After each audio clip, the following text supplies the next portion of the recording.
အားလုံးပဲမင်္ဂလာပါရှင်။ Sowis ဘာကနေပြန်လည်ကြိုဆိုလိုက်ပါရယ်။အခုတခါဖတ်ပြပေးသွားမှာကတော့အကွတ်မဲ့ကျန်းဆိုတဲ့ဝတ္ထုတိုလေးပဲဖြစ်ပါတယ်။နားဆင်ခန်းစားပေးကြပါအောင်ရှင်။အကွတ်မဲ့ကျန်းအမလီကိုလာမောင်ကြီးကုန်ပါပြီတော့။အိမ်ထဲကမိမဖြစ်သူရဲ့အထိတ်တလန့်အော်ရန်ကိုကြားလိုက်ရတော့အိမ်ရှိကားကလေးကိုရေစီးတန့်ရှင်ရေးလုပ်နေတဲ့ကိုလာမောင်တယောက်အိမ်ထဲအမြန်ပြေးဝင်ခဲ့လိုက်တယ်။ဟဲ့ခင်စိန်ဘာဖြစ်လို့လဲ။ကိုလာမောင်ကမိမဖြစ်သူကိုစိုးရင်တကြီးနဲ့မိလိုက်တယ်။ကိုလာမောင်ကျုပ်တို့မနေ့ကပေးရမယ်။အိမ်လာကပတ်စံတွေမရှိတော့ဘူးတော့။ဟင်သူ့ကိုမင်းနဲ့မိမဖြစ်သူကပြောရင်ချူချူပါအောင်ဟိုပါတော့တယ်။ကိုလာမောင်ခင်စိန်ကိုကြည့်ပြီးရင်ထဲထိတ်ကနေဖြစ်သွားခဲ့တယ်။ဒါဆိုဟုတ်တယ်တော့တာအကုန်ယူသွားပြီတော့ဒီကောင်ကထင်တဲ့အတိုင်းတားဖြစ်သူလက်ချက်မှန်တီးလိုက်ရတော့ကိုလာမောင်တောက်တစ်ချက်ပြင်းခောက်လိုက်တယ်။တွားပြီဒီကောင်လက်ထဲပါသွားပြီဆိုလောင်းကစားဝိုင်းရောက်မှတေးကြပြီ။မိုက်လိုက်တဲ့တာဒီလောက်မိဘတွေတန်တန်နားဝင်အောင်ပြောပြီးမျက်စိတစ်ထောက်ကြည့်နေတဲ့ကြားကရအောင်ယူသွားရက်ခဲ့တယ်။မိဘတွေမှာတော့ဒီပစံကလေးစုမိဖို့အရေးဘလောက်တောင်စူးစမ်းရုံးကန်စုခဲ့ရတဲ့မှတ်တယ်လေ။တနေ့အငားကားကလေးကိုမနာမနေစူးစမ်းမောင်းပြီးအတုပ်စီကိုချွတ်ထားရင်မနေဖြည့်ရဲစူဆောင်ထားခဲ့ရတာ။ဒါကိုကြည့်ပါရဲ့နဲ့အတီခောက်ခက်အဝင်နဲ့ဖြစ်ပြီးမိဘတွေကွယ်ရအလွယ်ကလေးယူသွားရက်ခဲ့တာ။အတော်မွေးရကြိုးနေတဲ့သားမိုက်လုံးကြီးတဲ့တာဝိုင်းရင်ဆက်တာပဲအဖက်တင်နေကိုလာမောင်တုံတွေးရင်တားဖြစ်သူကိုဒေါ်လာဆန်းချောင်းထွက်နေမိတော့တယ်ကိုလာမောင်ကျုပ်တို့အင်ရှင်ကိုဘလို့ပြောကြမလဲတော့ဘယ်တနိုင်မလဲဒီလိုပဲရှင်းမျက်နှာနောက်ထားပြီးတောင်းမှယုံရှိတော့တာပေါ့ကွာကိုလာမောင်တရားမိမဖြစ်သူကိုပြောရင်အိမ်ရှိထွက်ခဲ့လိုက်တယ်ပြီးတော့မနေ့ဖြန်ညညမဆိုင်ငှက်ဆိုးထူတန်းလို့အော်ဟစ်လာတောင်းမဲ့အင်ရှင်တော်ဤမကိုဘလို့ရင်ဆိုင်ဖြစ်ရှင်းရမလဲဆိုတာတွေ့ရင်ရှင်မောနေမိတယ်ဒီအချိန်တားဖြစ်သူကအေးရအေးချောင်းဆလိတ်ကလေးတစ်ဖက်ပါနဲ့ကျင်းရောက်လာခဲ့တယ်လူတို့လုံးလဲအရန်တွေကမွန်ထူကိုလာမောင်ဒေါရမထိန်နိုင်ဖြစ်သွားခဲ့တယ်ဟောမင်းအိမ်ပြန်လာရည်ရတဲ့ပေါ့ဟုတ်လားကဲကွာခွဟာအဖေဒါဘာလို့တာလဲဒါဖြစ်သူကမူးယူနဲ့သူ့ပြစ်တူမမြင်ပဲဖေးကိုမကြည်မချမ်းနဲ့ပြန်အောင်မိလိုက်တယ်ကိုလာမောင်ငါသားကိုကြည့်ပြီးဒေါ်ရာကပို့ပြီးခတ်သွားခဲ့တယ်အောင်မမင်းကများငါ့ကိုပြန်မင်းနေသေးတယ်ဘယ်မလဲမင်းယူသွားတဲ့ပတ်စံတွေမတိဘူးမရှိဘူးကုန်ပြီဘာမတိဘူးမရှိဘူးကုန်ပြီဟုတ်လားကဲကွာမတိအောင်မရှိအောင်ကုန်အောင်ကွာလောင်ဟောစားဝိုင်းမှာကုန်ခဲ့တဲ့ပတ်စံတွေကိုစက်ကားတစ်ထွန်းနဲ့ပဲအလွယ်ကလေးကထထားတဲ့တာဖြစ်သူကိုလာမောင်လက်တီနဲ့အဆင့်ငါထိုးပြလိုက်ပါရတယ်လက်နဲ့ပြောပုံကိုကကြည့်အောင်ဖေးကိုပမာမခန့်မသိမစားနဲ့မတိရင်လူလာပဲမနေတယ်လို့ဘလောက်ခံပြင်းတော့ထွက်เสียကောင်းကလေးတော့ပါတော့ကိုလာမောင်ရဲ့ကလေးလည်းမျက်နာမှာတွေ့ထွက်ပြီးနာလာပါပြီတာကလေးတွားမင်းခန်းကိုမင်းတွားတော့ဖေးရဲ့ထိုးစိမှုတွေအောင်မှာတားဖြစ်သူအလူလဲခံနေရတာကိုခင်စိန်မကြည့်ရတော့အိမ်ထဲကအငန်လေးထွက်လာပြီးယောက်ျားဖြစ်သူကိုဝင်ဆွဲလိုက်တယ်ဒါကိုတာဖြစ်သူကမျက်နာပေါ်ကသွေးတွေကိုပုတ်တက်ရင်ဖေးကိုပမာမခန့်နဲ့ကြိုးကြည့်ပြီးတောက်တစ်ချက်ပြင်းခောက်ကထပ်သွားလိုက်သေးတယ်ကိုလာမောင်တာဖြစ်သူရဲ့တခေါက်တန်ကိုကြတော့ဒေါ်ရပိုးထက်သွားပြီးအသားတွေတစ်ဆက်တုံလာခဲ့တယ်။အောင်မမင်းကများငါ့ကိုတောက်ခောက်တယ်။ဟိတ်ကောင်ကနောင်လာခဲ့စမ်းမင်းပြန်လာခဲ့စမ်းတော်ပါတော့ကူလာမောင်ရဲ့ကျုပ်တောင်းပန်ပါတယ်။ဒီကိစ္စပတ်ဝန်းကျင်ကြရင်ရှက်စရာကြီးတော့မင်းရဲ့တာလုပ်ပုံကလည်းဟုတ်လို့လား။ငါ့ကိုများမမရဲ့ရိုင်းသူ့ပထွေးကြလို့ကျုပ်တီးပါတယ်ကူလာမောင်ရဲ့အခုချိန်သားလေးစိတ်ကပုံမှန်မှမဟုတ်ပဲလေတော့ဆုံးမခြင်းရင် မနဲ့မိုးလင်းတော့မှဆုံးမဟုတ်ပြီလားအဲ့ဒါမင်းအလိုလိုက်လွန်လို့ဖြစ်ရတာအခုကြည်စမ်းဒီကောင်မှရိုင်းနေပုံကြည့်ရတာအရက်လောင်းကစားလည်းမကမူရစ်စေးပါတုံးတက်နေပြီလားမသိဘူးအမလီဖျားကိုလာမောင်ရဲ့ကျုပ်သားလေးတော့ဘဝဆုံးပြီထင်ပါရဲ့တော့အခုမှမျက်လုံးပြမျက်စံပြူနဲ့ဖျားသားမနေနဲ့အစတွေကဒီကောင်ကိုလူရာချက်ပို့ပြီးအလိုမလိုက်ပါနဲ့လို့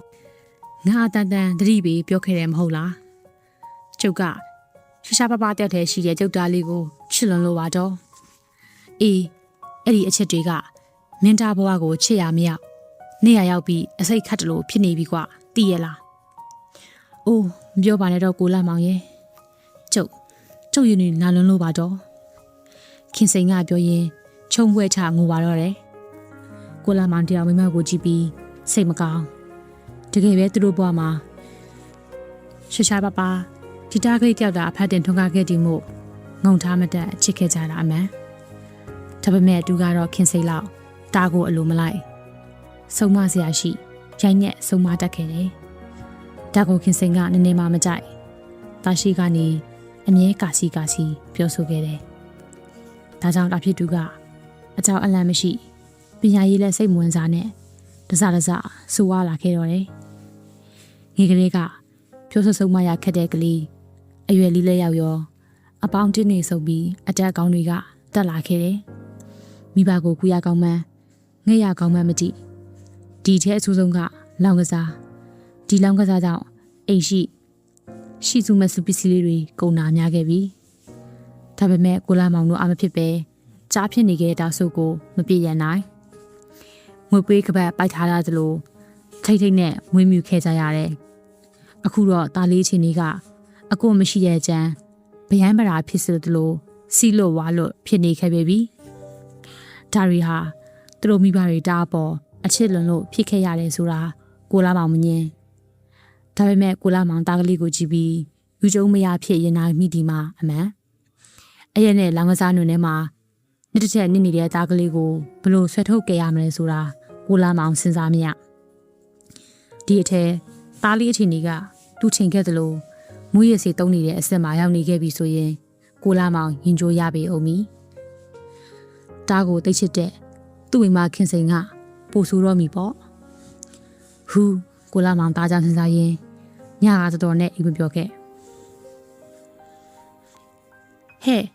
လာမောင်တို့ခင်စိန်တို့မရှိကြဘူးလားချင်းတဲ့အတိုင်းမနဲ့မိုးလင်းတော့အင်ရှင်တော်အိမ်မအော်ကြီးဟစ်ကျင်နဲ့ရောက်လာခဲ့ပါတော့တယ်ရှိပါတယ်ဗျာရှိပါတယ်ကဲရှိရင်ကျုပ်အိမ်လာခါလေးမဆားကြပါဦးမဆားခြင်းအလေးပေးခြင်းပါတယ်ဗျာဘလို့စေကျွန်တော်တို့အခက်ခဲလေးတစ်ခုပေါ်လာလို့တရက်နှစ်ရက်လောက်စောင့်ပေးပါဦးတောင်းဆိုပါစီဗျာကိုလာမမပြတလဲထားပြီးအင်ရှင်ကိုမျက်နာကြီးရွယ်လောက်နဲ့တတောင်းမှန်မှန်ပြောလိုက်တယ်ကိုလာမောင်စကားကြတော့အင်ရှင်တို့အိမ်မမျက်နာချက်ချင်းတီတင်းတွားခဲ့တော့တယ်နင်တို့ကလှုပ်ပြီးငါကအဲ့လိုစောင့်ရတာကိုမကြိုက်ဘူးဆိုတာဘယ်နှခါပြောရမလဲတိပါတယ်အမရဲ့တရက်နေ့ရက်ထဲတင်မှာတရက်နေ့ရက်နေရင်ကျုပ်ကိုယ်တိုင်အမစီကိုဆက်လာပေးလဲပါမယ်တော့ခင်စိန်ကချက်ချင်းဆိုသလိုကောက်ခနဲ့ဝင်ကတိပေးလိုက်တယ်ခင်စိန်ညီကတိနော်ငါကကတိဒီမှာချက်ရဆိုတာမမေ့နဲ့ကတိပါအမရဲ့စိတ်ချပါအေးဒါဆိုလဲပြီးရောငါသွားတော့မယ်ခင်စိန်ကတိစကားကြောင့်အင်ရှင်တော်အိမ်မပြတ်ထွက်သွားခဲ့တယ်ဒီတော့မှကူလာမောင်တို့လည်းများတက်ပြင်းချခေါင်းချင်းဆိုင်လာတော့တယ်ဒီချိန်တားဖြစ်သူကတော့အိယာထဲမှာပိုလိုပလက်စင်အောင်မနိုးအိတ်ကောင်းနေစေကဲကိုလာမောင်ရော့တော်ပြန်လာရင်ဒီငကက်လေးဝင်ရောက်ခဲ့နော်ခင်စိန်ကပြောရင်နားကငကက်ကလေးကိုချွတ်ပေးလိုက်တယ်ကိုလာမောင်ကမယူပဲညှင်းဆန်နေခဲ့တယ်ဟာခင်စိန်ရဲ့ဒါလေးတော့မလုပ်ပါနဲ့ဟာငါအတီးမိတ်ဆွေတွေစီကိုရလို့ရညာလဲကြည့်ပါဦးမယ်ဟာကိုလာမောင်ရဲ့ဒီချိန်ကတူလူကိုလိုအလောက်ကင်တွေကမကောင်းခက်ခဲချက်တဲ့နေကြတဲ့အချိန်မဟုတ်လားကိုအတွက်နဲ့ဒီများကိုဒုက္ခမပေးခြင်းစမ်းပါနဲ့တော့ဒါတော့ဒါပေါ့ခင်စိန်ရဲ့ဒါပေမဲ့ ဒါပေမဲ့တွေလုံးမနေပါနဲ့တော့ရော့ယူမာလာယူသွားရှိတစားမရှိဝမ်းစားဖို့တော့နောက်အဆင်ပြေတော့ဒီထက်ကောင်းတာပြန်လုပ်ပေးပေါ့ဟုတ်ပြီလားဦးလာမောင်ခင်စိန်စွထိုးထည့်ပေးလိုက်သည့်ငကက်ကလေးကိုယူရင်ထွက်လာခဲ့တယ်ဒါပေမဲ့ရင်ထဲမှာတော့မကောင်းဒီငကက်ကလေးကတတိလေးဆိုပေမဲ့နေရမဟုတ်ပါသူတို့ဘွားရဲ့မင်္ဂလာဦးမတ်တရငကက်ကလေးဒါကြောင့်ကိုလာမယောင်ရဲ့ဒါပေမဲ့မယောင်လူကလည်းမဖြစ်အတီမိတ်ဆွေတွေစီရလိုရညာအကူကြီးတောင်းရအောင်ကလည်းခင်စိန်ပြောသလိုအခုချိန်ကတူလိုကိုလိုအလောက်ကိုင်းတွေကမကောင်းခက်ခဲကြတဲ့နေကြတဲ့အချိန်ဆိုတော့တွေ့ရမှာအနာစရာတူတောင်ဒီရဲ့ပိုင်းကားဆွဲရတာအစင်ကတိတ်ပေလာတာမဟုတ်ဘူးတခါတခါအုံနာကြီးတောင်အိတ်ထဲကစိုက်နေရတဲ့ဘဝဒါပေမဲ့မထွက်လူကလည်းမဖြစ်ကိုကဒီကားမောင်းတဲ့အလုပ်ပဲလုပ်တတာဆိုတော့ဒီလိုပဲထွက်လုံနေခဲ့ရတာပေါ့နောက်ဆုံးကိုလာမောင်ငက်ကလေးကိုမယောင်းချင်ပေမဲ့ရင်းနနာနဲ့ရောင်းခဲလိုက်ရပြီးအိမ်လာခါကိုပြီးခဲလိုက်ရတော့တယ်ဒေါ်လေးခင်စိန်ပြုတ်ဒေါ်လေးခင်စိန်ဟေးတညနေကိုလာမောင်တို့လည်းမယားမိဖို့ခံတဲ့သမင်းလက်ဆောင်စားနေကြစဉ်အိမ်ရှိကကလေးတယောက်ခေါ်ရန်ကိုကြားလိုက်ရတယ်ခင်စိန်သမင်းဝိုင်းကနေကြပြကြရထပြီးအိမ်ရှိထွက်ခဲ့လိုက်တယ်ဘသူများလဲကွကျွန်တော်ဖိုးလုံးပါဗျအော်မောင်ဖိုးလုံးပြောလေဘာကိစ္စလဲဟွာလေဟိုကိုကြီးငနာလောင်ကစားဝိုင်းမှာရန်ဖြစ်ပြီးလူတက်မှုဖြစ်လို့ရဲတွေဖမ်းသွားကြပြီဗျဘာပြောတယ်ခင်စိန်ကြချင်းကိုနလောင်ကိုမယုံနိုင်ခေါင်းထဲမိုက်ကနေဖြစ်ပြီးလူကရိုင်းကနေဖြစ်သွားခဲ့တယ်ခင်စိန်ကြည့်ထားလေကိုလာမအပြေးထားလာပြီးမိမဖြစ်သူကိုဝင်ထိန်လိုက်တယ်ကိုလာမကျုပ်သားလေးလူတက်မှုဖြစ်လို့အဖမ်းခံခဲ့ရတယ်တဲ့ကျုပ်သားလေးကိုကဲပါအောင်ကိုလာမောင်ရဲ့အေးပါခင်စိန်ရဲ့ငါသားလေးစီကိုအခုချက်ချင်းပဲလိုက်တော့လိုက်ပါမယ်မင်းနာအိမ်မှာစိတ်အေးနဲ့နေခဲ့နော်အိုးမနေဘူးကျုပ်သားလေးစီကိုကျုပ်ကိုယ်တိုင်လိုက်မယ်ကျုပ်ကိုခေါ်ပါကိုလာမောင်ရဲ့နော်ကဲပြီးရောကိုလာမောင်တယောက်ငိုကြီးချမ်းမနဲ့ပြောနေတဲ့မိမဖြစ်သူကိုမငြင်းရဲ့ကားပေါ်ကိုဆွတ်တင်ပြီးထွက်ခဲ့လိုက်တယ်ရက်စကန်ရောက်တော့တားလေးအချင်းကြီးကိုမေးကြည့်လိုက်တယ်လောင်ကစားဝိုင်းမှရန်ဖြစ်ရင်လူတက်မှုဖြစ်သွားတာကြောင့်အပြစ်ကမပေါ်ရောနိုင်ထောင်နှင်းရှိချနိုင်ငယ်ဆိုတာတီးလိုက်ရတယ်ကိုလာမောင်ကောင်းတဲ့မိုက်ကနေဖြစ်သွားခဲ့တယ်ဒီချိန်ခင်စိန်ကအချုပ်ကျနေတဲ့သားကိုကြည့်ပြီးလူကျုံမရနဲ့ငိုကြွေးနေခဲ့တယ်ငါသားလေးခုလိုဖြစ်ရတာအမေကြောင့်မတားရဲ့အမေငါသားလေးကိုအချက်လွန်အလိုလိုက်အားကြီးခဲ့လို့အခုလိုအဖြစ်ဆိုမျိုးဖြစ်ခဲ့ရတာအမေကိုခမလို့ပါနဲ့တားရဲ့အမေကြောင့်မဟုတ်ပါဘူးအမေရဲ့ဒါကအမေအလိုလိုက်ချစ်ခဲ့တာကိုအခွင့်ကောင်းယူဆွတွန်းခဲ့မိလို့အခုလိုဖြစ်ရတာပါတားမိုက်ကိုခွင့်လို့ပါအမေရဲ့တန်တိုင်းတစ်ဖက်စီကနေတားမီနီယာကိုအပြစ်ဖို့ငိုကြွေးနေကြပုံကကိုလာမရင်ကိုမိစားနဲ့ထုံးနေသလိုနာကျင်ကြည်ကွဲစေခဲ့ပါတယ်ကဲကိုအပြစ်ဖို့ငုံမေးစားနဲ့တော့ဖြစ်ပြီးခဲ့တာတွေကဖြစ်ပြီးခဲ့ပြီငါတားတဲ့ဒီထဲမှာနေရတာအမေရဲ့စိတ်တမကြနဲ့အပြစ်ရောအောင်အဖေရှိနေတဲ့တိုင်ပင်ပြီးအဆွမ်းကုန်စူးစမ်းပေးမယ်ဟုတ်ပြီလားအဖေကြားကိုစိတ်မနာမုံဘူးလားယင်ဒါအဖေဆုံးမတာကိုမနာခံမဲအဖေပေါ်မမရရိုင်ပြုတ်မိုးစော်ကားခဲ့မိတယ်အခုအဲ့ဒီအပြစ်တွေကဒါကိုတန်ခတ်နေပါပြီအဖေရဲ့ဒါကိုခွင့်လွှတ်ပါနော်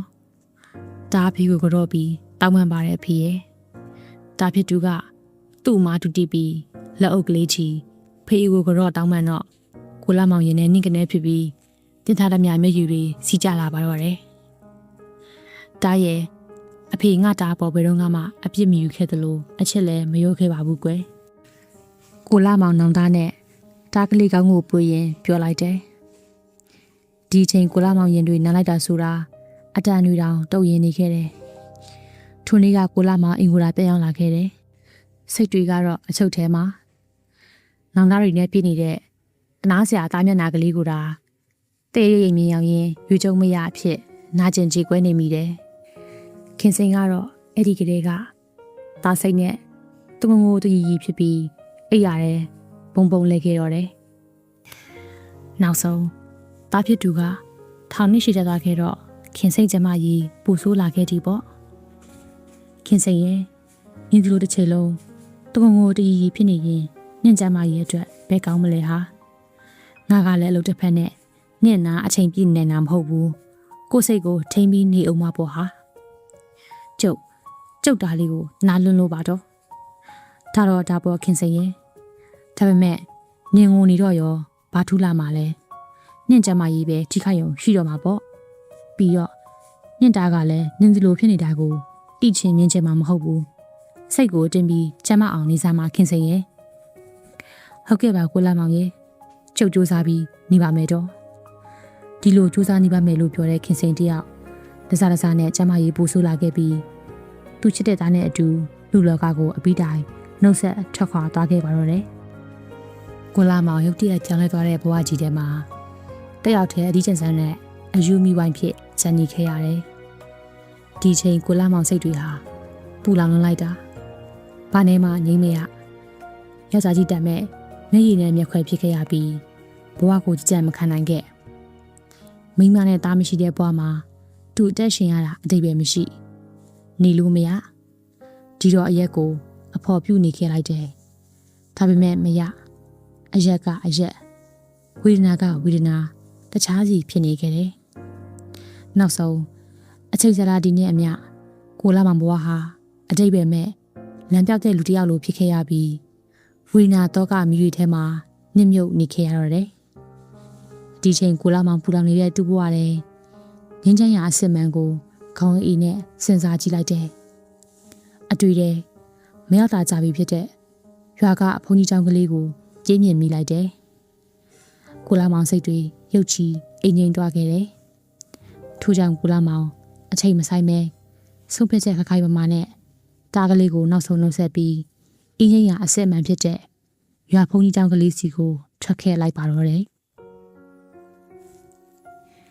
အဆုံးထိနားဆင်ပေးခဲ့တဲ့အတွက်အလုံးကိုကျေးဇူးတင်ပါတယ်နောက်ဗီဒီယိုဒီမှာပြန်လည်ဆုံတွေ့ကြပါမယ်ရှင်